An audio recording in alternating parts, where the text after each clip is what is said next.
Welcome back to Gunner 411. In addition to being involved in the firearms industry, I also worked in the tech sector for ages, and I wanted to give some tips on how to keep yourself from being scammed, specifically by fake online gun or ammunition stores. Being based in the United States, I can only speak to how things are here and provide some key things that you can check to make sure a business is legitimate.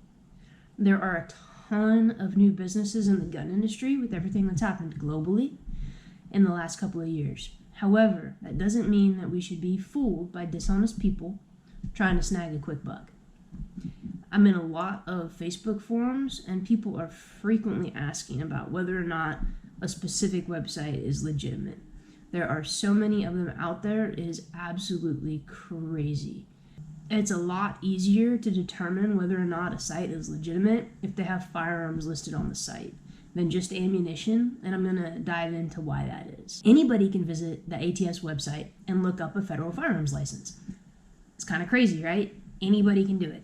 If a website claims to be legitimate, you can go look them up. You can download the list of FFLs by state or just download all of them in the country. This list will provide you with their number, their license name, which could be an individual or a business entity, the business name, which is just the DBA if there is one, the premise address, and a phone number. So everything you need to check that company from the federal level is right there. Yep, all that information publicly available without registering or logging into any websites. You can download it and review it to your heart's content. It's pretty simple to eliminate a site as illegitimate if you can't verify their information against a list of dealers. The only other official way I know of to check an FFL is through the NYX Easy Check system. It's another FBI website anybody can access that lets you verify the license with just the first 3 and the last 5 numbers of the license. A legitimate firearms dealer will not have any issue answering your questions and being responsive. If you email or call them and express concerns about them being legitimate, see what information they will give you. And you can compare it to the stuff from the ATS website. If a person you contact is elusive or evasive in their responses, big red flag. Move on. Additionally, if the price online seems too good to be true, it probably is. The firearms industry is so ridiculously regulated that manufacturers and distributors monitor online prices all the time. We're bound by something called MAP policies, which stands for minimum advertised pricing. What does that mean? As a dealer, if I list a Glock 19 for less than $539 and Glock finds out, because they will, somebody's going to report me, Glock will prevent me from being able to carry their products. That's how strict they are. If you can't check the legitimacy through verifying an FFL, then it can be a bit more tricky. I'm going to look at a specific example that somebody asked about in a forum that I'm in. tacticalammoshop.com. It is a scam. Do not go shop there. Don't buy anything. You go look at it, but do not buy anything. The first thing I always do is just kind of scroll the website looking for red flags. So, homepage first. There are some grammatical errors on the homepage, which isn't necessarily the end all of things. However, when I look at the contact email address on the homepage, it says sale@tacticalammoshop.com, not sales. Oh, hey, and look at their footer. It has sales@tacticalammoshop.com. So which one is it? That's one of those things that kind of gets my spidey sense going, that it's probably not legitimate. They have photos of people supposedly associated with the business. However, when you dive in, there isn't a bio about either one of them. I mean, they could have gotten their website launched in a hurry, but how long does it take to write a few sentences for a biography? So they do list firearms. My next thing is to try and see if they have a FFL. Well, when I go to their Contact Us page, red flags start glaring at me. Their address isn't an address, but it's enough to make somebody think they might be located in Louisiana. However, the phone number on this page, which is different from the one in their footer, is a number in Connecticut. For me personally, this is enough to rule them out as legitimate. If you haven't been convinced yet, well, let's try to find them in Louisiana as a FFL. Let's look at the ATF's list of FFLs in Louisiana. Can't find them under tactical, can't find them under the 860 number listed. And let's go find that other phone number.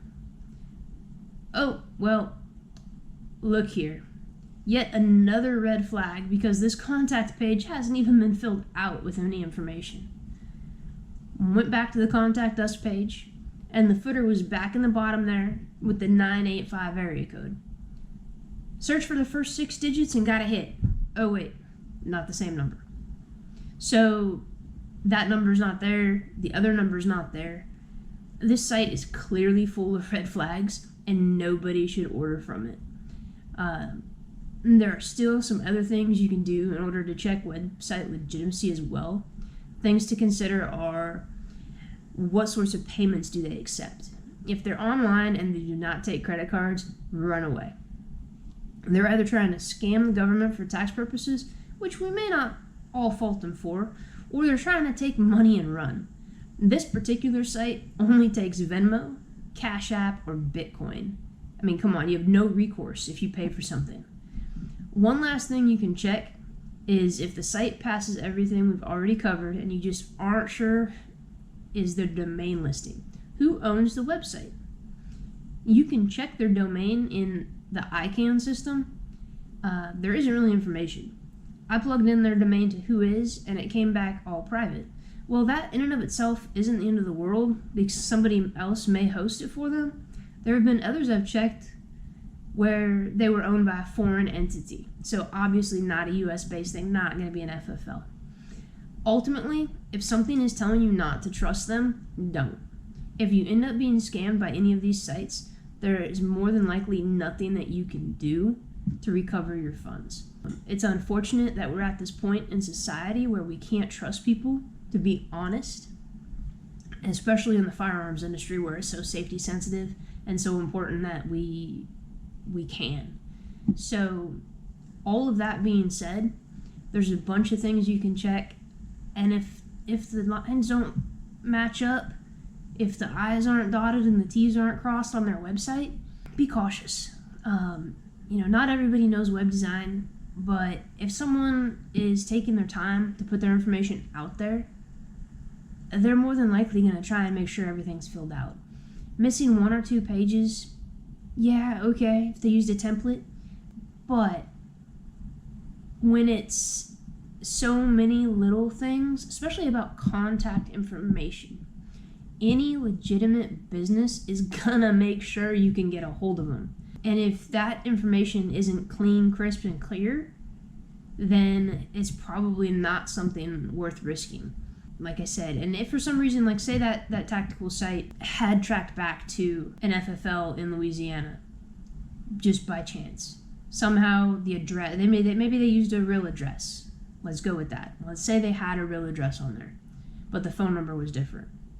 With all those other red flags on that site, I personally would be calling the phone number on the ATF form that tells me that that's the number associated with the person who's on the license. And I would be calling that number and ask them if they had the website and ask them if that was the correct website and just have a discussion. If it's not theirs, well, hey, question answered. If it is their website, then you can let them know, hey, yeah, it looks like your site's not finished, so I almost didn't order from y'all.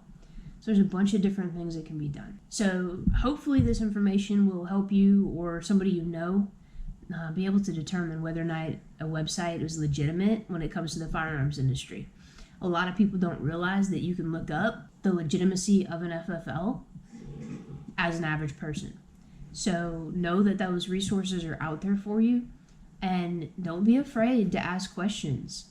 We are business people. We want your business. So if we're doing something or if there's something out there that doesn't look legitimate, let us know so we can have a chance to address it. But ultimately, the point of this video is so that you don't get taken advantage of. Be cautious, and if it's too good to be true, it probably is. There's an old axiom that I used. If you gotta ask, do you really think it's okay? So just kind of keep that in the back of your mind. If you're already questioning it, there's probably a reason to question it. When it comes to being scammed, trust your gut and run away. Thank you for watching Gunner 411. Hopefully this content helps you, and we'll see you next time.